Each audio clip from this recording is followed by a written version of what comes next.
இது கூட சொன்னீங்க நீங்கள் ஒரு முறை ஸ்டமக்கில் மசாஜ் பண்ணுற, அப்புறம் நவுலி இதில் பண்ணுறையோ அதை சொல்லுங்கள். அது என்ன அவசியம்னு. அதாவது நம்மளுடைய ஒரே ஒரு விஷயம் என்னென்னா சார், அலோபதிக் மெடிசன் வந்து ஒரு 300 வருஷத்துக்குள்ளே தான். நம்மளுடைய மெடிசன் எடுத்துக்கிட்டோன்னா அது ஆயுர்வேதா சித்தர்கள் அவர்களுடைய சித்தா மெடிசன்லாம் எடுத்துக்கிட்டோன்னா பல ஆயிரம் வருஷமாக இருக்குது. எங்களுக்குள்ளார ஒரு தவறான எண்ணம் அலோபதி மெடிசன் ப்ராக்டிஷனருக்கு என்னென்னா, எங்களுது மட்டும்தான் இருக்குது, மற்றதெல்லாம் குவாக்ஸ், அவங்கெல்லாம் வந்து சரியானவங்க, இது இல்லைன்ற ஒரு தவறான எண்ணம். அது முதல்ல நாங்கள் மாற்றிக்கணும். ஏன்னு கேட்டால் 300 வருஷம் தானே நமக்கு அறிவு வந்தது. 300 வருஷத்துக்கு முன்னவங்களாம் நம்ம அறிவில்லாதவர்களா? ஆனால் இன்றைக்கி ஏற்படக்கூடிய மாற்றங்களினால் வேகமாக போகிற காரு, வேகமாக போகிற ஒரு இதில் நாம் சாப்பிட்ற சாப்பாடு, ஏற்படுற மன அழுத்தம், இதெல்லாம் மாறும்பொழுது எங்கள் மருத்துவத்துக்கு சில அப்ளிகேஷன் இருக்குது. அப்போது ஒரு ஹார்ட் அட்டாக் வந்தாலோ எமர்ஜென்சி மெடிசனில் நாங்கள் ரொம்ப பெரிய ஆளுங்களாக இருக்கோம். இம்மீடியட்டாக தூளாக போனதை கூட ஒட்டுன்னு சேர்த்து அதை நாங்கள் சரி பண்ண முடியுங்கிறோம். அந்த காம்பனண்ட்டை எடுத்து நாம் சர்ஜரி ரொம்ப சேஃப்னு சொல்கிறோம். இது ரொம்ப முக்கியமான பகுதி. ஆனால் நம்மளுடைய மெடிசனுக்குள்ளாரையே நமக்கு இருக்கக்கூடியதை இந்த மூச்சு பயிற்சிகளும் இதனால் ஏற்படக்கூடிய மாற்றங்கள், உட்டியான பந்தம், நவுலி போன்ற மூலபந்தம், இதெல்லாம் வந்து யோகத்தில் 1000 வருஷமாக இருக்குது. இதை எடுத்து சொன்ன சித்தர்கள் அகஸ்தியராக இருந்தாலும், போகராக இருந்தாலும், பதஞ்சலி முனிவராக இருந்தாலும், அவங்கெல்லாம் சொன்னதை நாம் மருத்துவ கல்லூரியில் இதுவரையிலும் பார்க்கல. எங்கள் மருத்துவக் கல்லூரி, ஆனால் சைனாவில் இருக்கிற மருத்துவக் கல்லூரியில் அவங்க Chinese medicine, traditional Chinese medicine 1 வருஷம் கற்றுக்குறாங்க மெடிக்கல் டாக்டர்ஸ். ஏன்னு கேட்டால் அந்த மெடிசனுடைய முக்கியமான பகுதிகள் இது குவாக்ஸ் இல்லை, இவங்கெல்லாம் அவங்களும் மருத்துவர்கள் நம்ப ஆரம்பிக்கிறோம். அதனால் அதுலேருந்து நான் எடுத்தது ஏன்னா, ஸ்போர்ட்ஸ்மேன் நாளைக்கு ரெடி ஆகணும்னா எதை ஒன்றா பயன்படுத்த தயார். ஆனால் அங்கே ரெடியான போது இதை எடுத்து நார்மலாக இருக்கிறவங்களுக்கு கொஞ்சம் பண்ணுங்கள், நிச்சயம் டிஃப்ரென்ஸ் இருக்குன்னு பார்த்தம்போது கிடச்சிது.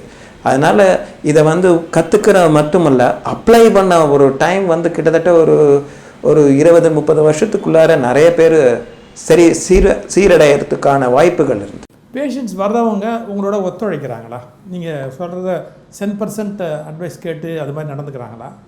இப்போ நீங்கள் கேட்ட அந்த கேள்வியிலே நான் எக்ஸ்பிளைன் பண்ணணும். இப்போ உட்டியான பந்தம்னு சொல்லிட்டேன் இல்லைங்களா? அந்த உட்டியான பந்தம் பண்ணால் எப்படி சார் மாறும்? நீங்கள் இழுக்க சொல்கிற சார், உள்ளுக்குள்ளார நரம்புகள் இருக்குது. அந்த நரம்புகளை நாம் அப்படியே லூஸாக விட்ட ஒரு வயிறு பகுதியை நீங்களாக இழுத்து அதை அமுக்கம் படும்போது காற்றும் அந்த நீரும் சேர்ந்து அந்த நரம்புகளை தூண்டும் பொழுது ஆட்டோமேட்டிக்காக பிரெயினுக்கு அது ஸ்டிமுலண்ட்டாக இருக்குது. ப்ளஸ் நம்ம பிரெயினை விட நம்மளுடைய வயிறு பகுதியில் இருக்கிற நரம்புகளினுடைய நம்பர் அதிகம். நியூரான்ஸ்னு சொல்லுவோம், நர்வ் செல்ஸ்னு சொல்லுவோம். பிரெயினை விட ஸ்டமக்கில் இருக்கிற நியூரான்ஸ் அதிகம். ஸ்டமக்குனா இன்டெஸ்டைன் எல்லாத்தையும் சேர்த்து சொல்கிறேன், கேஸ்ட்ரோ இன்டெஸ்டைனல் ஏரியா. ஆனால் இந்த கட் ஃபீலிங்னு சொல்லுவோம், எனக்கு இங்கே தோணுது சார் இது நடக்க போகுது. அப்போது இன்ட்யூஷன்னு சொல்கிறது இன்டலெக்சுவலுக்கும் இன்ட்யூஷன் இங்கேருந்து தான் சொல்கிறோம். அப்போ மணிபூரக சக்கரம்னு சொல்கிற பகுதியிலேருந்தும் நம்மளுடைய நம்மளுடைய அனகத சக்கரம், இந்த எல்லா ஏரியாக்குள்ளே தான் நாம் வந்து ஒரு இன்ட்யூட்டிவ் காம்பனண்ட்டை யூஸ் பண்ணுறோம். அன்ஃபார்ச்சுனேட்டாக இன்டலெக்சுவலுங்கிறத நாம் நிறையா பயன்படுத்துறதுனால இன்ட்யூட்டிவ் காம்பனண்ட்டை விட்டுடுறோம். இது ரொம்ப அழகாக இருக்குது. அதாவது இன்டெலிஜென்ஸுக்கு ரொம்ப அதிக முக்கியத்துவம் கொடுத்து யோசிக்கிறோம், அது இந்த 2 சக்கரால் கண்ட்ரோல் ஆகிடுது. ஆனால் இது இன்ட்யூஷனுக்கு வந்து நாபியும் அநாகதமும் தான். இதுக்கு எனக்கு ஒரு மார்ஷல் ஆர்ட் சொல்லி கொடுத்த ஒருத்தர் என்ன சொன்னார்னா, எனக்கு ஒரு திருடன் தான் எனக்கு சிலதெல்லாம் சொல்லி கொடுத்தான். அவர் கற்றுக்கிட்டாராம் திருடங்கிட்டேருந்து இந்த தற்காப்பு முறையை எப்படி தப்பிக்கிறது என்னெல்லாம். அவர் என்ன சொல்கிறாரு, புகழ நீ எங்கே பார்க்கணுன்னா தொப்புளை பாரு. என்ன சார் சொல்கிறீங்க? அவன் என்ன பண்ணுறான்னா தொப்புள் காட்டும், எந்த பக்கம் நவுறான், எந்த பக்கம் போக போகிறான் அப்படிங்கிறது எங்கள் ஸ்போர்ட்ஸ்லேயும் இன்றைக்கி மெடிசனில் எங்கே உங்களுடைய நேவல், அதாவது நம்ம தொப்புள் நகர்ந்து விட்டால் நீங்கள் அந்த சைடு தான் போக போகிறீங்கன்னு முடிவு. முதல்ல அதுதான் முடிவு பண்ணுது. இதை நவுத்திட்டீங்கன்னு சொன்னால் அதுக்கப்புறம் நீங்கள் அந்த பக்கம் போயே ஆகணும், நிற்க முடியாது. அதனால் அவன் என்ன சொல்லித்தரான்னா, நீ எங்கேயும் கவனிக்காத, இங்கே கவனி. அது ரெடியானால் தான் அடுத்து கையே தூக்க முடியும். அப்போ இந்த தகுதிகளை பயன்படுத்தி தான் நாம் இதை வச்சு அடிக்கிறோம். அங்கே பார்க்காத இங்கே பார்த்தா இந்த கை இங்கே ஓங்கும் போது இதெல்லாம் மூமெண்ட்டு சீக்கிரம் கண்டுபிடிச்சிருவேன். சென்டரை நோக்கு. ஸோ இவ்வளோ நம்ம ஆளுங்க அவ்வளோ வச்சுருக்காங்க சார். இப்போ இந்த மாதிரி ஒரு துறை தேர்ந்தெடுத்திருக்கீங்க, ஒரு மிகப்பெரிய அமைப்பை எல்லா பக்கமும் உண்டு பண்ணியிருக்கீங்க. ஸ்பார்க் அப்படிங்கிறது பல இடங்கள்லையும் ஏற்படுத்தி நிர்வாகம் பண்ணிகிட்ருக்கிறீங்க. உங்களுடைய ஃபேமிலியினுடைய சப்போர்ட்டு இது அவருடைய ஒத்துழைப்பு இதெல்லாம்? ஆக்சுவலாக எங்கள் அம்மாவுக்கு நான் சொல்லிட்டேன்ல சர்ஜரி தான்னு, அதுக்கப்புறம் அவங்களுக்கு சர்ஜரி இல்லைன்னொடனே ஒரு மனசு குபீர்னு அப்போது சர்ஜரி பண்ண போகிறது இல்லையா அப்படின்னு. இல்லை பண்ண போகிறது இல்லை. என்ன பண்ண போகிறேன்? ஸ்போர்ட்ஸ்ன்னு ஸ்போர்ட்ஸ்னா என்ன பண்ண போகிறோம் அப்படின்னு ஒரு பயம் இருந்தது. என்னைக்கு நான் இந்தியன் கிரிக்கெட் டீமோடு போயிட்டேனோ அவங்க அன்றைக்கி வந்து கிரிக்கெட் இதெல்லாம் பார்க்காதவங்க உட்காந்து என்ன நடக்குதுன்னு பார்த்த பிறகு சரி எதையோ பண்ணிட்டான் அப்படிங்கிறது புரிஞ்சுது. அதிலேருந்து அவர்களுடைய அப்பா அம்மாவுடைய ஒத்துழைப்பு அதிகமாக இருந்துச்சு. இல்லைன்னா அவங்க ரொம்ப கஷ்டப்படுத்தியிருப்பாங்க. அது இல்லாமல் என்னுடைய துணைவி சுஜாதா அவர்கள் வந்து இந்த 18 சென்டர் இன்னைக்கு எனக்கு இருக்குது சார். நான் வந்து நீங்கள் கேட்டிங்களா நீ எங்கே ஆரம்பித்தேன் எங்கே இருக்கேன், நான் கிணத்து சுவர் மேலே ஆரம்பித்து இன்றைக்கி ஒரு 18 சென்டர் இருக்குதுன்னா இந்த ஆரம்பித்து எங்களுக்கு ஒரு 11 வருஷத்துக்குள்ளார 13 வருஷத்துக்குள்ளார இத்தனை சென்டரை பண்ணுறதுக்கு காரணம் அவங்களுடைய மேனேஜ்மெண்ட் திறமை தான். ஏன்னா என்னால் பேஷண்ட்டை சரி பண்ண முடியும், யாரை நாம் உள்ளே கொண்டு வரோம், யாரை வேலைக்கு வைக்கிறோம், எவ்வளோ அவங்களுக்கு பார்த்துக்கணும், கூட யாரெல்லாம் வேலை செய்கிறாங்க, இந்த இடத்துல எவ்வளோ லைட் இருக்கும், ஃபேன் இருக்கும், எந்த மாதிரி இடத்த சுத்தம் பண்ணணும், இதெல்லாம் என் தலைக்கு என்னன்னே தெரியாது. இன்னும் கேட்டால் என் ஃபீஸ் என்னன்னு எனக்கு தெரியாது. இது இல்லாமல் நான் 1986 முடித்தேன். 2002 வரலும் நான் யார்கிட்டையும் ஃபீஸ் வாங்கினதே கிடையாது சார். ஃபீஸே வாங்கினதில்லை. ஏன்னா அந்த YMCAக்குள்ளார நான் எல்லாரையுமே ஃப்ரீயாக ட்ரீட் பண்ணியிருக்கேன். 2002க்கு அப்புறம் பேஷண்ட் வந்து என்னோட ட்ரீட் பண்ணிக்கிட்டு இருந்தவங்க, உங்கள் ஃபிசியோதெரபிஸ்ட் ரொம்ப கஷ்டப்படுறான் சார், 3 வருஷமாக உன்னோட இருக்கிறானா, அவனுக்கு சம்பளம் இல்லைங்கிறான் சார்னு என்னை கடித்த போது வேறு வழியே இல்லைன்னு அவங்களுக்காக நான் சார்ஜ் பண்ண ஆரம்பித்தது.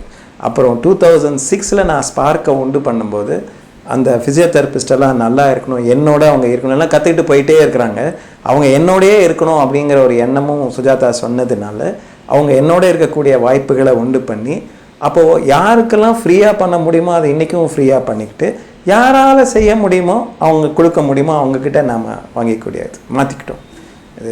இந்த ஏஜிங் பற்றி நம்ம பேசும்போது ஒரு முறை சொல்லியிருக்கீங்க, இந்த மொட்டிலிட்டி குறையுது இல்லையா வயசாக அதை வந்து மசாஜ், இந்த தாயை இது ஒரு மசாஜ் சொன்னீங்க, சீ மசாஜ், அது மூலமாக வந்து இம்ப்ரூவ் பண்ண முடியும். கண்டிப்பாக சார். நிறைய பேருக்கு வயதான கான்ஸ்டிபேஷன், அதாவது மலச்சிக்கல் உண்டாகிறது. வயதானாலே நம்ம என்ன சொல்லணும்னா சார் கொஞ்சம் தான் சாப்பிட்டேன் திம்முன்னு ஆகிடுது சார், அப்படியே ஃபுட் பண்ணோன்னே நிறையா சாப்பிட்டேன், ஆனால் சாப்பிடணும்னு ஆசை சாப்பிட முடியல.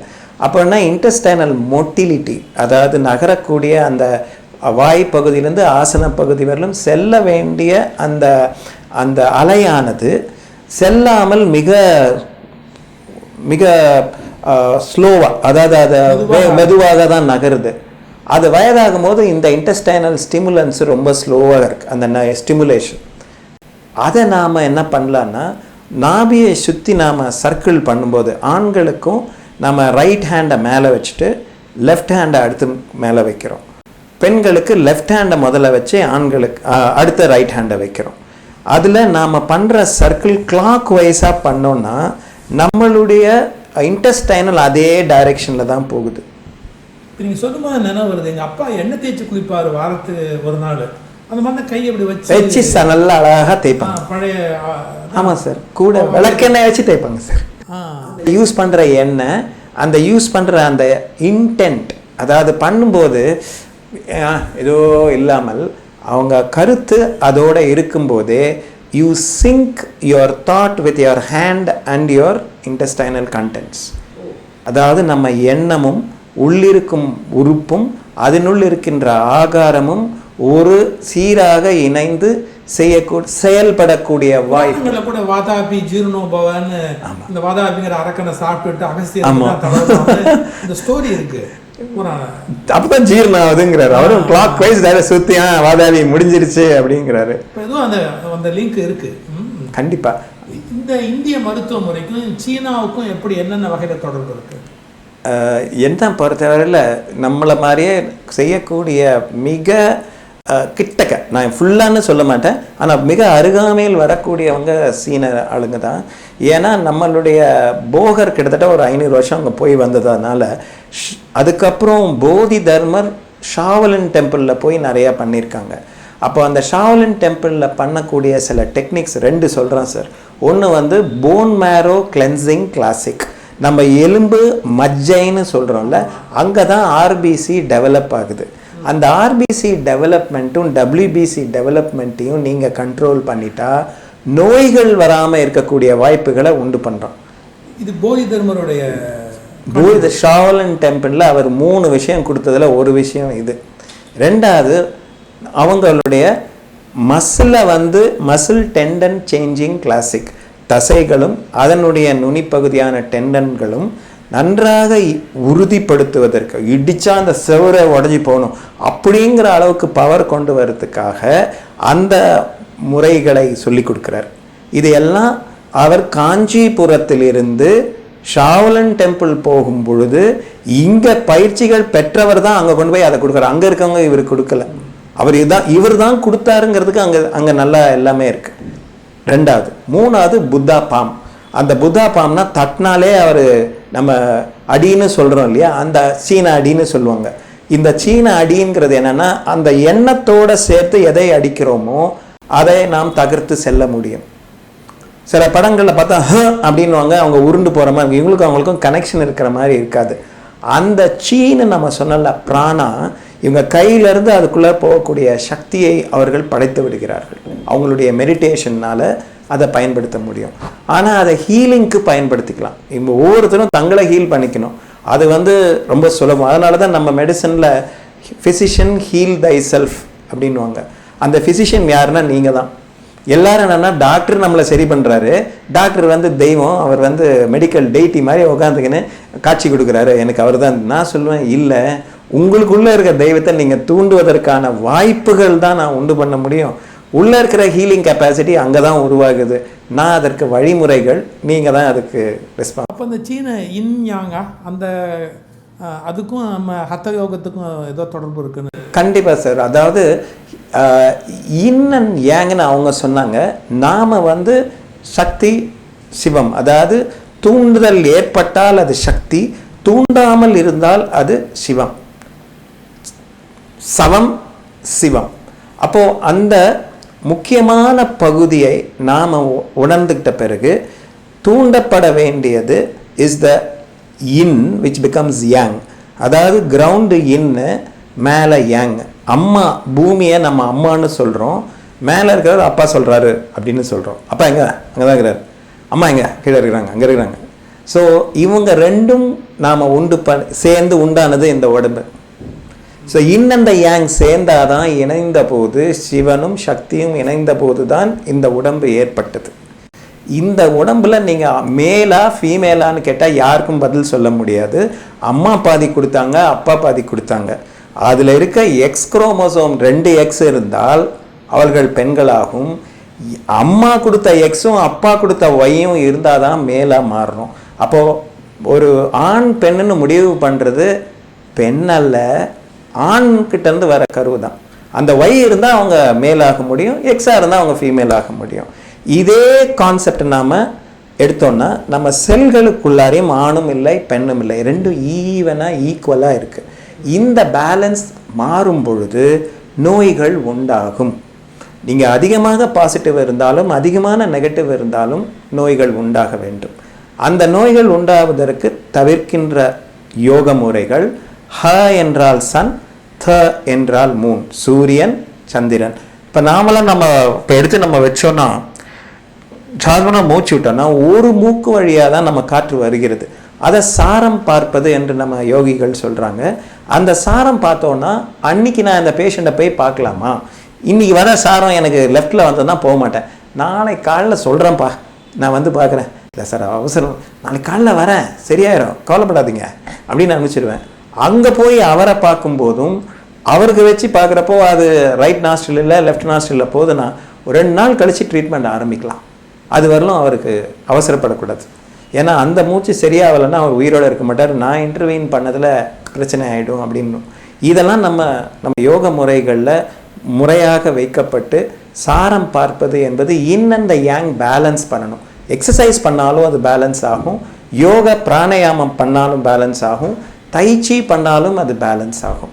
அப்போது எல்லா முறைகள் மூலமும் இந்த யாங் நாம் பேலன்ஸ் பண்ணுறதுக்கு தான் இதை பல சைன முறைகளும் சீன முறைகளும் சரி, இல்லை நம்ம இந்திய யோக முறைகளும் சரி, விளையாட்டுத்துறைகள் இன்றைக்கி இருக்கின்ற ஸ்போர்ட்ஸும் சரி. அதனால தான் விவேகானந்தர் என்ன சொன்னார்னா, you can play football and go to heaven, heaven will come to you.